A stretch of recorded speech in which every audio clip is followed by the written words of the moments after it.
Assalamualaikum warahmatullahi wabarakatuh. Izin memperkenalkan diri, nama saya Windy Henry Laskarwa, NPM 1975-1067 dari program studi D3 Agribisnis, jurusan Ekonomi dan Bisnis Politeknik Negeri Lampung.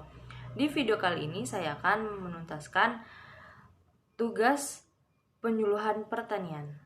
Karet adalah tanaman perkebunan tahunan berupa pohon batang lurus.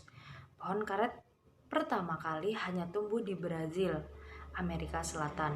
Namun setelah percobaan berkali-kali oleh Henry Wickham, pohon ini berhasil dikembangkan di Asia Tenggara, di mana sekarang ini tanaman banyak dikembangkan sehingga sampai sekarang Asia merupakan sumber karet alami. Di Indonesia, Malaysia, dan Singapura, tanaman karet mulai dicoba dibudidayakan pada tahun 1876. Tanaman karet pertama di Indonesia ditanam di Kebun Raya Bogor. Indonesia pernah menguasai produk karet di dunia. Namun saat ini posisi Indonesia didesak oleh dua negara tetangga, Malaysia dan Thailand. Lebih dari setengah karet yang digunakan sekarang ini adalah sintetik, tetapi beberapa juta ton karet alami masih diproduksi setiap tahun dan masih merupakan bahan penting bagi beberapa industri, termasuk otomotif dan militer. Tanaman karet merupakan tanaman perkebunan yang tumbuh di berbagai wilayah di Indonesia. Karet merupakan produk dari proses penggumpalan getah tanaman karet atau lates. Pohon karet normal disadap pada tahun kelima.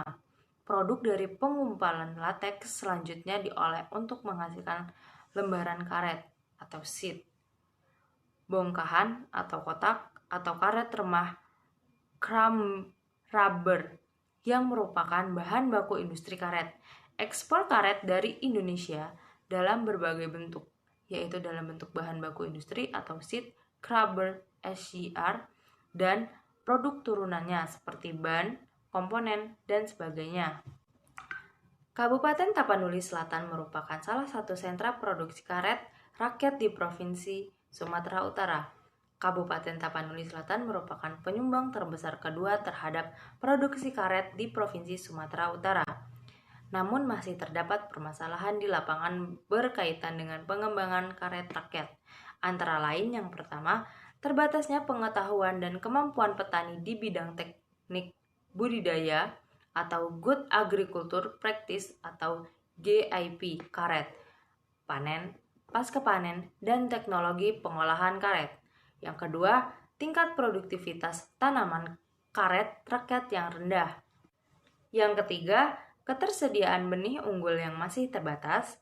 Yang keempat, rendahnya adopsi teknologi anjuvin di tingkat petani. Yang kelima, masih lemahnya kelembagaan petani atau kelompok tani atau asosiasi petani karet dan belum optimalnya dukungan lembaga penunjang. Yang keenam, lokasi perkebunan rakyat terpencar dalam skala luasan yang relatif sempit dengan akses yang terbatas, sehingga biaya angkut tinggi dan kurang efisien. Yang ketujuh, potensi kayu karet tua sampai saat ini belum dapat dimanfaatkan secara optimal untuk kayu olahan, papan partikel dan papan serat. Dan yang terakhir yaitu rantai pemasaran hasil panen karet masih relatif panjang dan terbatasnya informasi pasar di tingkat petani. Kemudian, ada pun solusi dari permasalahan. Yang pertama, perlu dibentuk kelembagaan petani perkebunan karet yang dapat menampung aspirasi dan kepentingan serta memiliki keberpihakan kepada petani, baik secara vertikal maupun horizontal. Dan yang kedua yaitu untuk pengembangan komoditi karet di Kabupaten Tapanuli Selatan lebih lanjut, maka daya saing produk harus ditingkatkan dengan peningkatan kualitas produk sehingga potensi pasar yang besar dan harga dapat diperoleh. Dan itulah tadi hasil dari tugas penyuluhan pertanian saya. Apabila ada salah kata, saya mohon maaf dan saya akhiri.